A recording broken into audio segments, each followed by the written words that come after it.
You're probably not going to be seeing me at this desk much in this review because I don't have enough happy graphics to represent how much I love this game.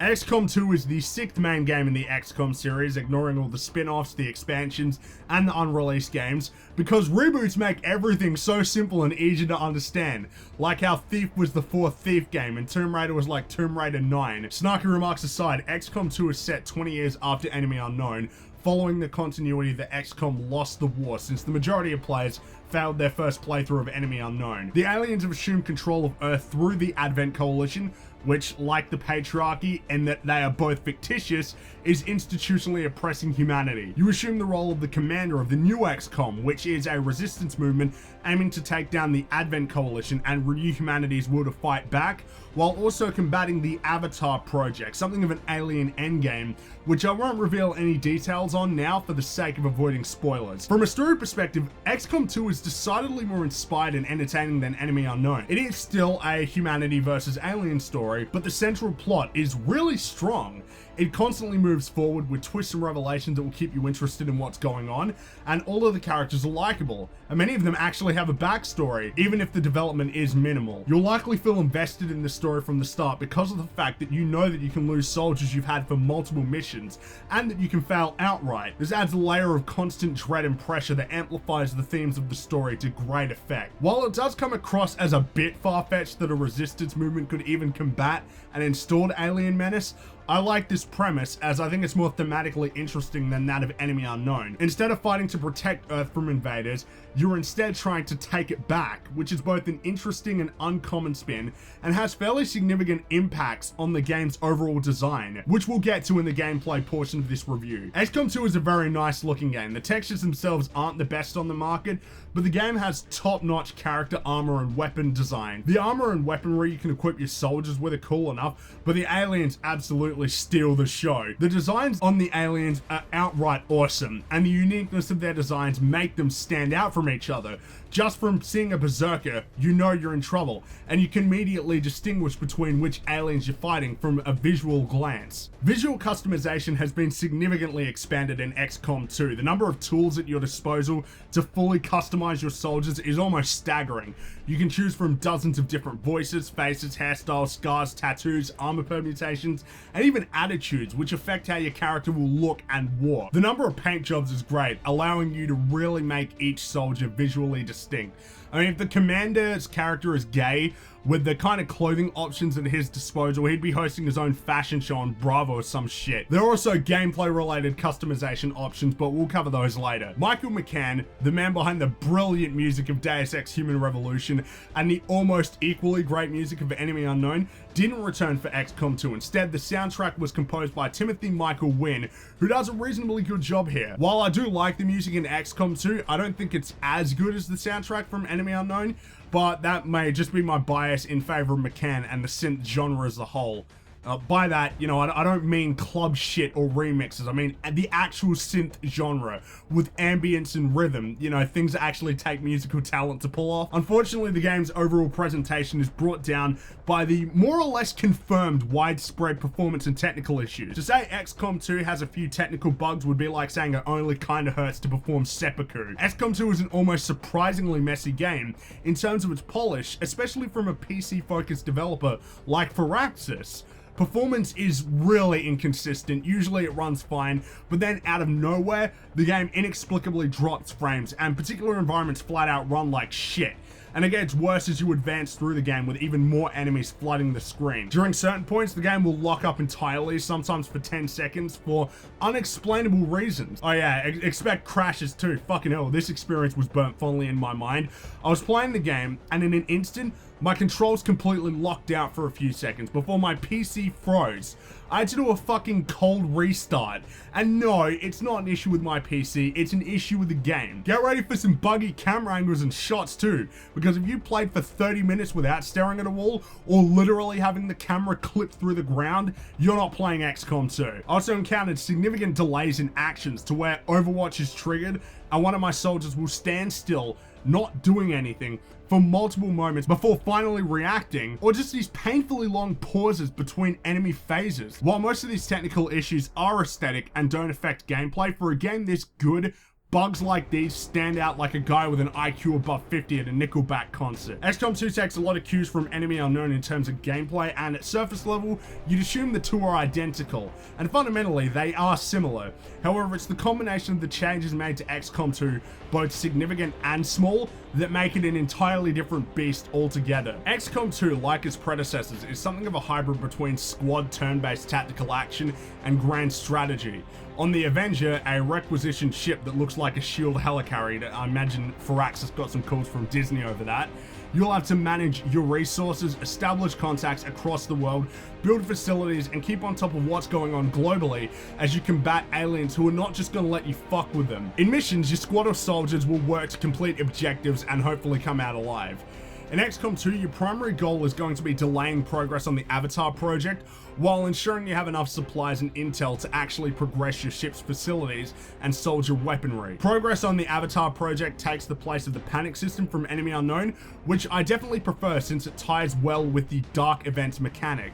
Every month, the aliens will be working towards 3 dark events, which buff them or screw you over. Instead of having to choose which city to protect, once you locate targets, you instead choose which dark event to combat, as well as what resources you will acquire from the mission. This makes it very much a juggling act of prioritizing what you want to remove from the playing table, while at the same time having to worry about what resources you'll need to get out of a mission, especially when you're running low on intel. You also can't wait around either. If you do nothing about retaliation strikes or the completion of new facilities, you will basically lose the game. In missions, XCOM 2 is fundamentally the same turn-based squad strategy game that Enemy Unknown was.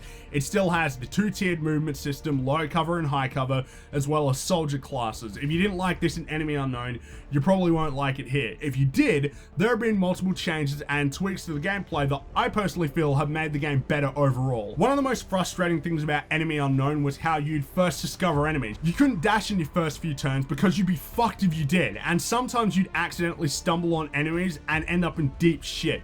It was annoying and it was stupid. XCOM 2 introduces concealment, which means all of your soldiers will remain undetected until you either stumble into an enemy's line of sight or you initiate an ambush. This is a much better system. It means you're not slowly creeping along for the first few turns. It drastically improves the pacing of the missions while still rewarding smart setups and good ambushes. And it doesn't last forever, so once you're detected, you will have to start taking things slowly. Changes have also been made to the classes, improving them in a few ways. The support class is far more effective now, as they can use the Gremlin to remotely heal allies, as well as hack and perform combat roles. The assault class, now renamed the Ranger class, comes equipped with a sword that gives the soldiers close quarter offensive choices besides the shotgun. On top of this, new abilities overall have been added, further distinguishing the classes from each other. Of course, the unavoidable issue with a class system, especially one where you really only choose between 2 main subclass abilities, is that one subclass or specific subclass becomes evidently better. For example, Lightning Hands for the Sniper class is the clear better choice. I also quickly discovered Scanning Protocol was worthless, and that the Medical Protocol perk was obviously the best option for the support class. But thankfully, for the most part, each subclass ability is still worthwhile. Failure in XCOM 2, just like the previous games, brings with it permadeath. Once your soldier is dead, they're dead for good. So while success is great, failing comes with potentially severe punishment. Even if you don't lose anybody in a mission, wounded soldiers take much longer to heal than they used to, which puts a strain on you as the enemies become steadily stronger. And by steadily, I mean significantly. Because while you do have new weapons and ways to tackle battles, the enemies have been amped up in XCOM 2. From very early on, you'll encounter enemies capable of mind control, the fucking Stun Lancer prick, and the Codex, a new enemy that can teleport and duplicate, as well as deploy a field that disables your weapons and will explode if you don't move, which means you'll often have to move your character and reload, losing an entire turn. I did find some of the enemies to be bullshit, however. The Faceless is an enemy that disguises itself as a civilian, so you'll run up to a civilian to get them out, and this lumbering twat will emerge and beat your ass. The late game enemies are also a real challenge, often having tons of health as well as a lot of armor, which if you don't shred with explosives will significantly hinder your ability to inflict base damage on them. With that in mind, it's the fact that they are hard to take down that makes inevitably taking them down so satisfying. Mission structure in XCOM 2 is diverse enough that things won't get too old too fast. It's pretty clear that the main story missions had a lot more time put into them in terms of more interesting design choices and objectives, but in general, procedurally generated missions are also consistently fun. At the same time, I imagine there'll be a lot of frustration arising from certain missions that give you a turn limit. If you don't reach the objective or extract within the allotted turn limit, you basically fail the mission or see soldiers left behind, and frankly, some of the turn limits were just plain unfair. That said, one of the things I love about XCOM 2's strategic gameplay as a whole are the feelings of despair when you feel the game is running away from you and that you're completely done, and the feeling of satisfaction when you manage to get on top of the situation. The knowledge that you can lose very badly makes the accomplishments way more satisfying. There are certain changes that I don't like though. The outright removal of the interceptor mechanic is a little bit annoying, albeit justified by the game's premise. Rebels controlling a mega ship is already stretching the suspension of disbelief, like how passing a kidney stone stretches your urethra, and having jets would just completely snap it, or, you know, really hurt in the case of a big kidney stone. That said, the removal of any kind of strategy or planning in your base building is much harder to defend. In Enemy Unknown, certain facilities could be placed adjacent to each other for bonuses to facilities. For example, placing satellite relays near each other would grant additional relay slots. It rewarded planning ahead. Now, that's all gone, so you can build anything wherever you want. Yeah, you can upgrade your facilities with supplies, but it's not exactly the same. It's streamlined. Speaking of satellites, it kind of sucks that whole mechanic is gone. In Enemy Unknown, smart players could plan ahead and build satellites so that by the time the relays were made, they would be ready to use. Just like the facilities, it rewarded planning well ahead. That's gone now as well. Something else that really pissed me off while I was playing XCOM 2 was certain missions that were horse shit. The nature of XCOM with its RNG is to minimize your risk of being attacked while maximizing your damage potential and reducing your miss chance. I get this, and I'm fine with this. The idea of the game is to do what you can do to assure the most landed shots, and if I miss at 50% or even 80%, that's fine. However, I'm not fine with consistently missing blade slashes, which generally have a 95% hit chance. I can tell you right now, I did not hit enemies with my sword 95% of the time. I also had multiple enemies dodge 100% hit chances. Yeah, they got grades, but it's not the same as a hit. If I have my sniper land a 100% hit chance, it should fucking hit.